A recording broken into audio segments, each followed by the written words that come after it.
Donkey Kong Country. One of the most beloved games of the Super Nintendo era, and one of my personal favorites. What can I say about it that hasn't already been said? Well, nothing really. Well, I guess that's the end of the video. Donkey Kong Country is perfect, and there's absolutely nothing related to it that could be awful. Wait a minute. What was the title of this video again? Donkey Kong!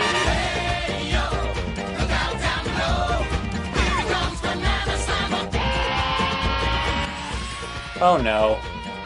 Go back to the 80s and 90s, where it was essential for every successful video game series to have their own unsuccessful Saturday morning TV series. Each was released alongside a string of merchandise intent on squeezing as much money out of your parents as possible. And with the rising popularity of the Donkey Kong Country series in the mid-90s, it was only a matter of time before it too would suffer the same fate of a half-baked adaptation. But wait a second, this is Donkey Kong we're talking about here. How in the world do you make a cartoon centered around him? What would it even be about? Well, let's just listen to how this Kids Network announcer describes it. Very deep in the jungle lives Donkey Kong, a regular ape in the jungle who found a magic coconut that gave him one wish. He wished for a lot of bananas, but they were magic bananas that gave him superpowers so he could fight off bad guys in the jungle. While that may have explained everything quite clearly, for clarity's sake, I still want to take a look at an actual episode. Gather round, children, for an episode of Donkey Kong Country. Yes, sirree, little buddy. The sun is shining, the fish are biting. You gotta admit, it's a wonderful life. It's not that good. I'm sorry, but am I actually expected to believe that this thing here is supposed to be Donkey Kong? I'm not trying to criticize the voice actor or anything, they're actually not bad, but why? Why is this the voice of Donkey Kong? It's hard to believe anybody this cute could have everybody so mad at him. Alright, it's a kid's cartoon, so I won't go too overboard on this one detail. All kidding aside, though, the animation here is actually pretty impressive for its time, so I won't be too hard on it from that aspect. It certainly hasn't aged very well, but 3D animated television shows were relatively new at the time, so hey, good on them for trying something different from the rest of the kids' shows. Anyways, now let's actually talk about the plot of this episode. So, Donkey Kong and Diddy Kong are out to do some fishing, but then in an attempt to help cheer up Tan Funky here, Donkey breaks a surfboard, angering him. He then runs off to also anger Cranky Kong with another attempt at help by locking up the crystal coconut, which I guess is supposed to be this world's all-powerful MacGuffin or something that King K. Rool is always plotting to steal. Now in this scene, they're obviously trying to make DK look like he's in the wrong, but all he did was try to add some extra protection to the thing that the bad guys are trying to take. Doesn't really seem like a bad idea to me, but oh well. With things not looking so great for him, DK then runs off to see his girlfriend Candy, who works in a barrel factory. Well, geez, Candy, are you okay? You're not looking like yourself. At all. Upon arriving, DK overhears a conversation between Candy and her boss, Bluster Kong here. Why is this monkey wearing nothing but cuffs? Misunderstanding the situation and thinking that he's being cheated on, DK bursts in, making a huge mess in the process, costing Candy her big raise. And as if DK hasn't ruined enough people's day, he then also loses Diddy's lucky ball by throwing it too hard. You lost my ball! Also note that Diddy for some reason only blinks with his irises. Thinking that he can't possibly cause any more trouble for anyone in the comfort of his own home, he heads back and takes a nap, but wouldn't you know it, things just don't go as planned. It turns out that DK slept through a barbecue that was being held in his honor. Thanks for ruining our evening, DK! You really made monkeys out of all of us, Donkey Kong! You make me sick! After having enough, DK decides to run away from home, thinking everyone's lives will be better off without it. Wait a second. Is he singing? Everyone is so unhappy with me. Oh dear God. This show was also a musical. That's right. There is a TV show about Donkey Kong, and it's a musical. I can't believe I just used those words together. Okay, now to be honest, the singing actually isn't bad, it's just... Again, it's Donkey Kong. Why? Why is he singing?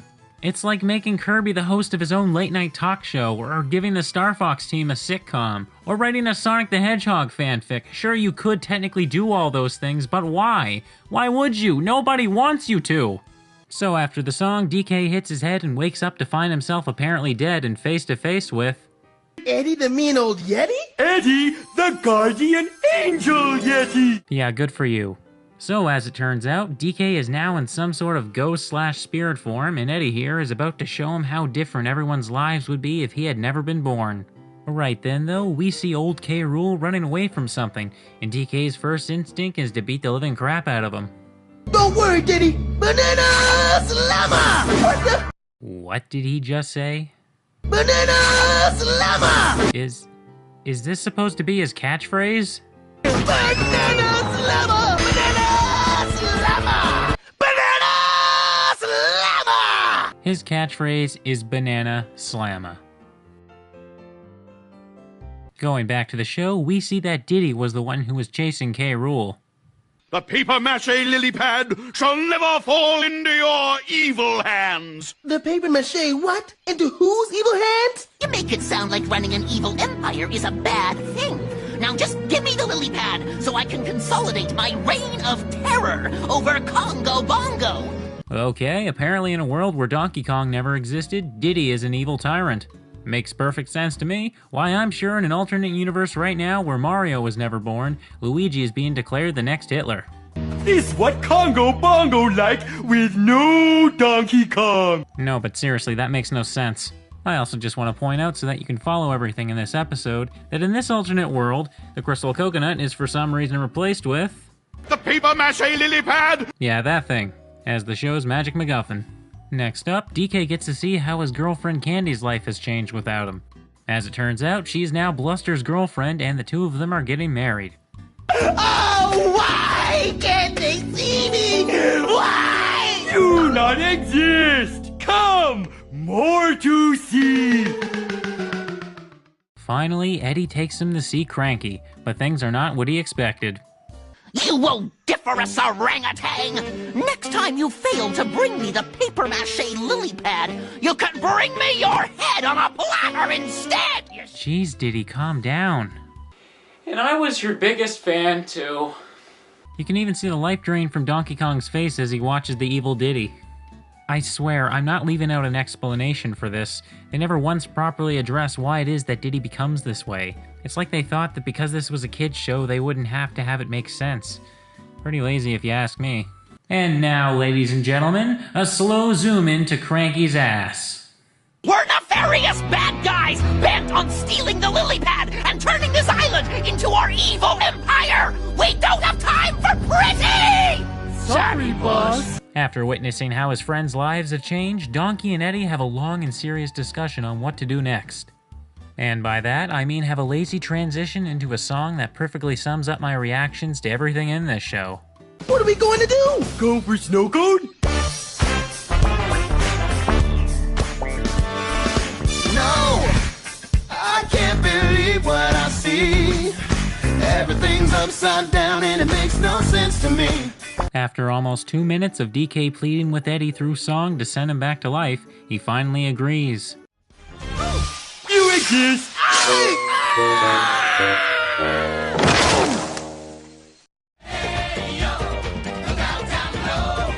Oh, if only. What actually happens is that DK, now returned to the world of the living, sets out to see all of his friends. But of course, because nobody in this world knows who he is, this leads to all sorts of wacky shenanigans, the first of which being when he goes to see Candy at the barrel factory. I have no idea who this big hairy ape is. Honestly, Bluster, you know I only love you. You used to say those very words to me. Every time you bake me a banana cream pie. You never baked me a pie! Wait! So DK's appearance makes Bluster leave Candy, causing her to be more than a little upset with him. DK then runs off to see Funky Kong, which introduces us to an admittedly pretty funny joke in the episode. Funky, you have to help me. Do I know you, dude? We were friends in another life? Finally! Somebody who speaks my language! But this happy moment for DK is short-lived as he accidentally punches a hole in Funky's plane, making him angry. After running off once again, DK comes across the psycho Diddy, who happens to have his lucky ball with him this time. Pointlessly trying to get Diddy to remember the good old days of their friendship, DK picks up the lucky ball and, wouldn't you know it, throws it too hard and loses it again. You lost my ball! Next, DK flees to the lair of King K. Rool to, for some reason, warn them about Diddy's plans to steal the lily pad thing. Obviously, they think he's working for Diddy and are hesitant to listen to anything he says for about 2 seconds, and then they, for no reason at all, decide they can trust him completely and let him hold the lily pad that they just finished saying they would defend with their lives. Also, reptile nipples. You can't unsee them now. DK then drops and breaks it, causing a wacky minecart chase scene where everyone is out for his blood. It's not long until he's finally cornered by all the people he's managed to infuriate. We've got you now, stranger! And I get first crack at you! Hey, I want a piece of him too! We can all take turns! Yeah! Failing to calm the group, DK runs off for the final time where he gets launched into a tree.